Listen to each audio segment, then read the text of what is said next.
আসসালামু আলাইকুম বন্ধুরা, হাই আমি রেজিয়া। আমার এই ছোট্ট সংসারে তোমাদের অনেক অনেক ওয়েলকাম জানিয়ে আজকে আরও একটা নতুন ব্লগ শুরু করলাম, ঝলমলে যেটা বলতে পারো।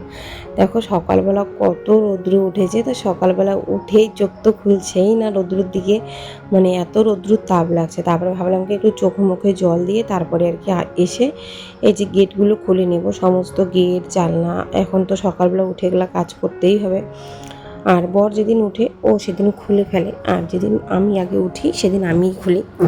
তো এখন আমি ওকে বলি যে তোমাকে খুলতে হবে না, আমি খুলি।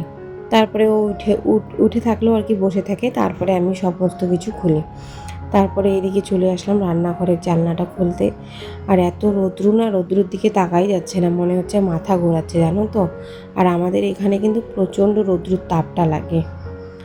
পিছনে নদী, সামনে এই জঙ্গল ঝাড়, বড় বড় পাথর, প্রচণ্ড মানে রৌদ্রের তাপটা লাগে আর কি। তো দেখো আমি এখন গ্যাস টেবিলটা মুছে নিয়ে আর কি রান্নাঘরটা ঝাড়ু করে নিচ্ছি। তো আশা করছি তোমাদের আজকের ভিডিওটা ভালো লাগবে। ভালো লাগলে বন্ধুরা প্লিজ ভিডিওটা সম্পূর্ণ দেখার অনুরোধ রইল, আর ছোট্ট করে একটা কমেন্ট করে দিও। কারণ কি বলো তো, তোমাদের কমেন্টে আমি অনেক মোটিভেট হই ভিডিও করার জন্য। তোমাদের এই ছোট্ট ছোট্ট কমেন্ট কিন্তু আমার খুব উৎসাহী করে ভিডিও করার জন্য। আমরা কিন্তু এই যে একটা ভিডিও করি তাতে কিন্তু অনেক খাটনি আর অনেক কাজ, সেটা তো সবাই জানো। কারণ এই যে যদি আমি ভিডিও না করতাম তো কতক্ষণেই বা হয়ে যেত এই কাজটা। এখন যে ভিডিও করছি তাই বলে স্ট্যান্ডটা একবার এদিকে নিয়ে যাও, একবার ওদিকে নিয়ে যাও। আর দেখো আমাদের ঘর থেকে খালি ধুলো বাইর হয় জানো তো। ওই যে নদীতে কাপড় ধোয়া হয় সেখান থেকেও ধুলো চলে আসে। তারপরে আমাদের বাড়ির পাশেও বললাম না, রাস্তার সামনেও যে গাড়ি ঘোড়া সবসময় চলাফেরা করে, সেটাই আর কি ধুলো। তো আজকে কিন্তু শুক্রবার, সেই জন্য সকালবেলা উঠে কিন্তু কাজকর্মগুলো আর কি করে নিব, যেগুলো করি। তো ওই যে শুক্রবারে কিন্তু সকালবেলায় আর কি চেষ্টা করি যে ঘর দুয়ার মুছামুছি করে স্নান টান করে তারপরে রান্নাবাড়ির দিকে যাব। তো শুক্রবারে এইভাবে করে প্রায় দিনই করে থাকি। কোনো দিন আবার হয়, কোনো দিন হয় না। যেমন কারো বৃহস্পতিবার, কারো শুক্রবার। তো আমাদের কিন্তু শুক্রবারটাই আর কি ভালো একটা দিন মানায়, সেটাই। আর এদিকে এখন এই ঝাড়াঝাড়ি করে ফেলে দিব, তারপরে উঠানটা ঝাড়বো। আর এতটা রৌদ্র না, এই যে ওখানে যে যাব আর কি পায়ে হাঁটতেই পারছি না, এত রৌদ্র গরম লাগছে। তো সকালবেলা ভাবলাম একটু খালি পায়ে হাঁটি। এই সকাল সকাল এত রৌদ্রর তাপ, তাহলে ভাবো আরও একটু পর হলে কতটা রৌদ্র লাগবে। তো বুঝতেই পারছো কত এখানে রৌদ্রের হিটটা। আর মনে তো হচ্ছে যে আকাশটা নিচে মানে নেমে আসছে, মনে হয় আকাশটা এখানেই আছে, সেজন্য অত রৌদ্রের তাপটা লাগছে। আর এই ফুলগুলো দেখে না মনটা ভরে যায় জানো তো। ফুলগুলো এত সুন্দর করে ফুটেছে। আর এই যে এই গাছগুলোর যত্ন নিয়েছি না, আর অর্ধেক গাছের তো যত্ন নিতেই পারি নাই।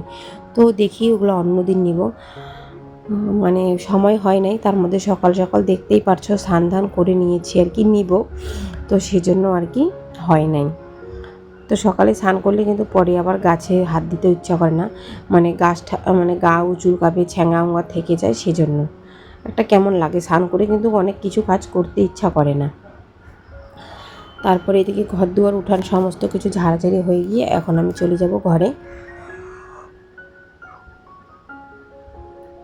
রাত্রেবেলায় বাসনপত্র সমস্ত কিছু মেজে রেখেছি। আর এদিকে পুচকুসোনা ঘুমিয়ে আছে, ভাবলাম বিছনাটা ওভাবে থাক, পুচকুসোনা তো ঘুমিয়ে আছে। আর এদিকে যে এখন ঘর দুয়ারগুলো মোছামুছি করে নেই।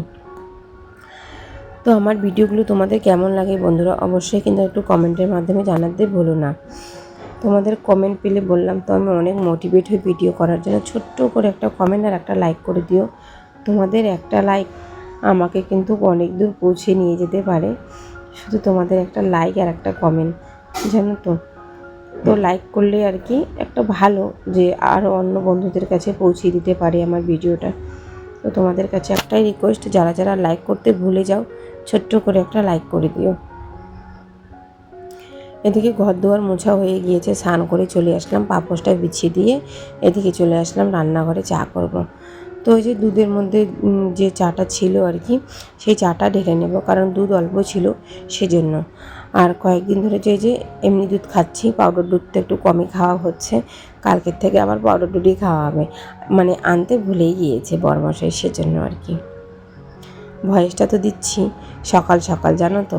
তো আর কি তো জানি না মানে গলার আওয়াজটা কেমনই বা হচ্ছে, তো তোমরা একটু প্লিজ মানিয়ে নিও। ঘুম থেকে উঠলে কিন্তু একটু গলাটা ভরা ভরা লাগে, সেজন্য বলছি আর কি। তো এখন স্নান করে এসেছি, চা টা খাওয়া দাওয়া করে তারপরে জামা কাপড়গুলো মেলবো। কারণ এই যে সকালবেলা তো হাজব্যান্ডকে আগে ছাড়তে হবে, মানে খাওয়া দাওয়া দিয়ে ওকে তারপরে ছাড়তে হবে, তারপরে তো ও কাজে যাবে, না হলে তো আবার দেরি হয়ে যাবে। ও গাড়ি পরিষ্কার করতে ওর অনেকটা টাইম লেগে যায়, সেই জন্য খাওয়া দাওয়া করে আর কি এখনও গাড়ি পরিষ্কার করছে। পরিষ্কার করে তারপরে যাব, যেখানে কামাই করে সেটাকে তো পরিষ্কার পরিচ্ছন্ন রাখতেই লাগবে। ও জল দিয়ে ধূপকাঠি দিয়ে তারপরে সুন্দরভাবে বেরিয়ে যায় আর কি। আর পুচকুসোনা এখন ঘুম থেকে উঠে যে এখানে এসে দাঁড়িয়ে আছে। তো আমি বললাম, বাবা তোমার যেগুলো যেগুলো কাজ আছে তুমি করে নাও, ওখানে করে তারপরে তুমি আসো। ও তো কোনো কিছুই শুনছে না, ও বাবার কাছে যাবে। তারপরে আবার ওর সাথে 1 ঘন্টার একটা যুদ্ধ, ওকে খাওয়ানো, ব্রাশ করানো, অনেকটা সময় লেগে যায়। তোমাদের সাথে একদিন আমি শেয়ার করবো নি যে ওর পিছনে আমার কতটা সময় যায়। এদিকে ওকে খাইয়ে দাইয়ে এদিকে চলে আসলাম সোয়াবিন রান্না করতে। তো সোয়াবিন রান্না করছি, যেমন অবস্থা এমন ব্যবস্থা মধ্যবিত্ত সংসারের। আমরা কিন্তু মধ্যবিত্ত সংসারের বউরাই পারি স্বামীর অল্প ইনকামে সুখে থাকার, সংসারটাকে ভালো রাখার চেষ্টা করি। কারণ কিন্তু আমি এটা জানি, যারা মনে করো যারা একটু হাইফাই ঘরে আছে তারা কিন্তু এভাবে কষ্ট করে সংসার করতে পারবে না। যেটা হ্যাঁ, আমার বাবা বাড়িতে আমি কিন্তু এই কষ্ট কোনো কিছুই করিনি। এই মধ্যবিত্ত সংসারে বিয়ে করে এখন সমস্ত কিছুই বুঝি, টাকার কি, টাকার কতটা মানে দায়িত্ব এই জিনিস, মানে এই জীবনে, আর টাকাটা কতটা ইম্পর্টেন্ট এখন বুঝি। আগে কিন্তু আমি কিছুই বুঝতাম না। আগে যদি বুঝতাম না, আরও অনেক অনেক টাকা হয়তো জমাতে পারতাম। কিন্তু এই যে এখন সমস্ত কিছুটাই বুঝি যে টাকার ব্যাপারে কি, আর টাকাটাই কি।